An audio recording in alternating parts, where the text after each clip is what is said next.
วันที่10พฤศจิกายน2565ที่ห้องประชุมแผนกอุตสาหกรรมและการค้าแขวงอัตตปือได้จัดการประชุมเวียกงานประเมินการเฮ็ดทดลองมอบผู้หน่วยวิสาหกิจให้แขวงคุ้มครองและเวียกงานกวดกาและเลี้ยงอากรโดยการเป็นประธานของท่านธนุชัยบรรณสฤทธิ์ห้องเจ้าแขวงอัตตปือมีหัวหน้ากรมห้องกรมอ้อมขังกระทรวงการเงินพร้อมด้วยคงเขตการเงินแขวงและเมืองเขาห่วมท่านสุริวงศ์อภัยวงศ์ว่าการหัวหน้าแผนกการเงินแขวงอัตตปือได้รายงานให้ฮู้ว่า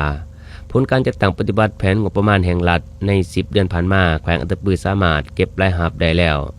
130ส่วนหอยของเป็นการปีเทียบระยะเดียวกันเพิ่มขึ้น69ส่วนหอยซึ่งได้ส่องแสงให้เห็นถึงการนำพาการสีนำของการนำแขวงและภาคส่วนเกี่ยวข้องที่ได้ซุ้มใส่การเก็บรายรับให้บรรลุแผนมาหลายปีติดต่อกันดังนั้นการทดลองมอบโอนหัวหน่วยวิสาหกิจครั้งนี้จะสามารถสร้างความเข้มแข็งให้แขวงได้หลายขึ้นโดยเฉพาะแมนสร้างรายรับกลุ่มรายจ่ายและมีส่วนเหลือดุลเดียงให้ศูนย์กลางพร้อมทั้งเก็บรายรับให้บรรลุตามแผนการที่วางไว้เกี่ยวกับการจัดตั้งปฏิบัติการทดลองมอบหัวหน่วยธุรกิจของศูนย์กลางให้แขวงคุ้มครองสามารถตีราคาและสังรวมได้คือการเคลื่อนไหวจัดเก็บรายรับงบประมาณแต่ปี2023หา2025ได้ทั้งหมด3,127 กว่าตื้อกีบในนั้นรายรับภายในแขวง 1,574 กว่าตื้อกีบเท่ากับ50 กว่าส่วนหอยของรายรับทั้งหมดรวมเอา20 กว่าส่วนหอยของ GDP และรายรับจากหัวหน่วยของศูนย์กลางมอบโอนให้ 1,553 กว่าตื้อกีบเท่ากับ49 กว่าส่วนหอยของรายรับทั้งหมดรวมเอา19 กว่าส่วนหอยของ GDP แต่ปี2023ทั่วแขวงมีข้อมูลจัดเก็บรายรับทั้งหมด 2,400เก่า12หัวหน่วยเป็นเงิน444กว่าตื้อกีบอากร 2,341 หัวหน่วยทรัพย์สิน151หัวหน่วยสามารถจัดเก็บรายรับได้713กว่าตื้อกีบในนั้นข้อมูลฐานรายรับที่แขวงคุ้มครองจัดเก็บจำนวน 2,498 หัวหน่วยเป็นเงิน119กว่าตื้อกีบสามารถจัดเก็บตัวจริงจำนวน 1,693 หัวหน่วยเป็นเงิน235กว่าตื้อกีบเท่ากับ196กว่าส่วนหอยของแผนการปีความเอา3ส่วนหอยของ GDP ข้อมูลฐานรายรับจากหัวหน่วยที่ศูนย์กลางมอบโอนให้จำนวน14หัวหน่วยเป็นเงิน325กว่าตื้อกีบสามารถจัดเก็บตัวจริงจำนวน12หัวหน่วยเป็นเงิน477กว่าตื้อกีบเท่ากับ146กว่าส่วนหอยของแผนการปีความเอา4ส่วนหอยของ GDPปี2024ตัวแขวงมีข้อมูลจัดเก็บรายรับทั้งหมด 2,540 หัวหน่วยเป็นเงิน587กว่าตื้อกีบอากร 2,368 หัวหน่วยทรัพย์สิน172หัวหน่วยสามารถจัดเก็บรายรับได้ 1,195 กว่าตื้อกีบเท่ากับ101ส่วนหอยของเป็นการปีความเอา15กว่าส่วนหอยของ GDP ในนั้นข้อมูลฐานรายรับที่แขวงคุ้มครองจัดเก็บจำนวน 2,524 หัวหน่วยเป็นเงิน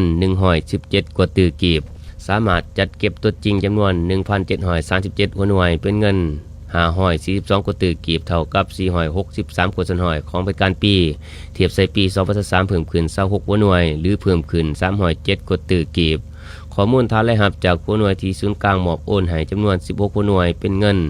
470กว่ากีบสามารถจัดเก็บตัวจริงจำนวน14หัวหน่วยเป็นเงิน652กว่ากีบเท่ากับ138กว่าส่วนหอยของเป็นการปีเทียบใส่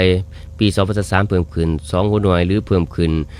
175กว่าตื้อกีบรวมเอา8กว่าส่วนหอยของ GDP และปี2025ตัวแขวงมีข้อมูลจัดเก็บรายรับ 2,735 หัวหน่วย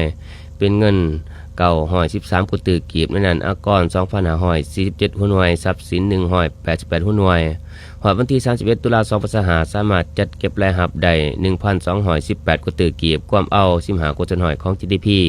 และข้อมูลฐานรายรับที่แขวงคุ้มครองจัดเก็บจำนวน 2,718 หัวหน่วยเป็นเงิน125กว่าตื้อกีบสามารถจัดเก็บตัวจริงจำนวน 1,883 หัวหน่วยเป็นเงิน795กว่าตื้อกีบเท่ากับ633กว่าส่วนหอยของเป็นการปีเทียบใส่ปี2024เพิ่มขึ้น194หัวหน่วยหรือเพิ่มขึ้น252กว่าตื้อกีบฐานรายรับจากหัวหน่วยที่ศูนย์กลางมอบโอนให้จำนวน17หัวหน่วยเป็นเงิน787กว่าตื้อกีบสามารถจัดเก็บตัวจริงจำนวน17หัวหน่วยเป็นเงิน422กว่าตื้อกีบเท่ากับ53กว่าส่วนหอยของเป็นการปีถ้าเทียบใส่ปี2024เพิ่มขึ้น1หัวหน่วยหรือลดลง2หอยสเก่าตื้อกว่ากีบความเอา5กว่าส่วนหอยของ GDP ส่วนการคุ้มครองแผนรายจ่ายแผนงบประมาณแม่นถูกต้องสอดคล้องและทันตามกำหนดเวลา